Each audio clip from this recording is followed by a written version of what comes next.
नाज़रीन किराम, उम्मीद है कि आप हज़रात खैर वाफियत से होंगे। अल्लाह ताला आप लोगों को इसी तरह शादोबाद रखे। नाज़रीन किराम, आजकल मार्केट में किस्तों पर सामान खरीदने का रिवाज बहुत ज़्यादा बढ़ गया है। लोग आम तौर पर किस्तों पर सामान खरीद रहे हैं। क्या फाइनेंस पर सामान मसलन गाड़ी वगैरह खरीदना जायज़ है या नहीं? क्या दीन इस्लाम ने किस्तों पर सामान खरीदने की इजाज़त दी है या नहीं?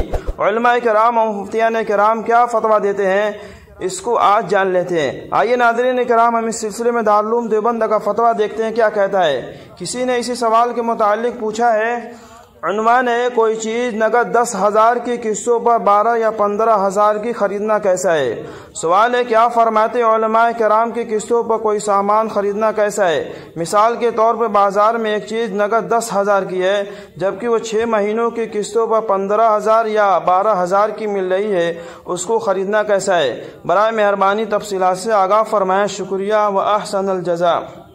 आइए हम जवाब देखते हैं। जवाब है, बिस्मिल्लाहिर्रहमानिर्रहीम। आजकल मार्केट में किस्तों पर मुख्तलिफ अशिया जैसे मोटरसाइकिल, कार, ट्रैक्टर और मकान वगैरह की जो खरीद व फरोख्त होती है, उसमें आम तौर पर किसी बैंक या फाइनेंस कंपनी का वास्ता ज़रूर होता है और बैंक या फाइनेंस कंपनी अपने वसूल के मुताबिक उधार की मिकदार और किस्तों की मुद्दत के मद्देनज़र मुतय्यना इंटरेस्ट लेती है।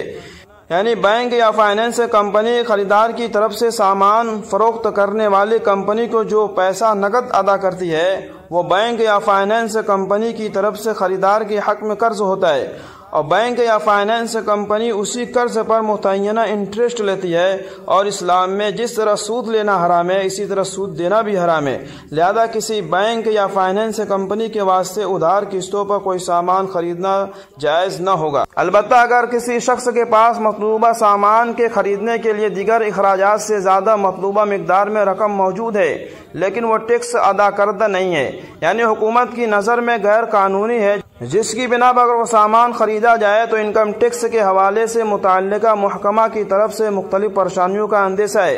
तो ऐसी सूरत में महज इनकम टैक्स के मसाइल से बचने के लिए ज़ाहिरी तौर पर बैंक से लोन लेने की गुंजाइश होगी, क्योंकि यहाँ बैंक से सूदी कर्ज किसी फ़ायदे की गरज से नहीं लिया जा रहा है, बल्कि सिर्फ इनकम टैक्स के मसाइल से बचने के लिए यानी दफ़अ जुल्म के लिए लिया जा रहा है। इसलिए इस सूरत में इंशाअल्लाह गुनाह न होगा।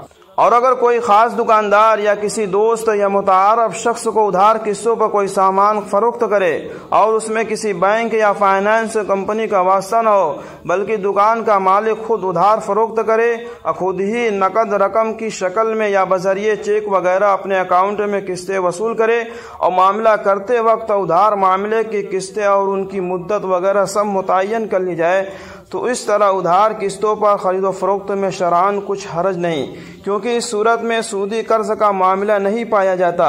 अगरचे इस सूरत में नकद के मुकाबले में सामान की कीमत ज़्यादा रखी जाए। वल्लाहु आलम। दारुल इफ्ता दारुल उलूम देवबंद। नाज़रीन किराम, मुझे उम्मीद है कि आप हज़रात को यह मसला पूरी तरह से समझ में आ गया होगा। आप हज़रात से दरख्वास्त, अगर वीडियो पसंद आए लाइक करें, शेयर करें।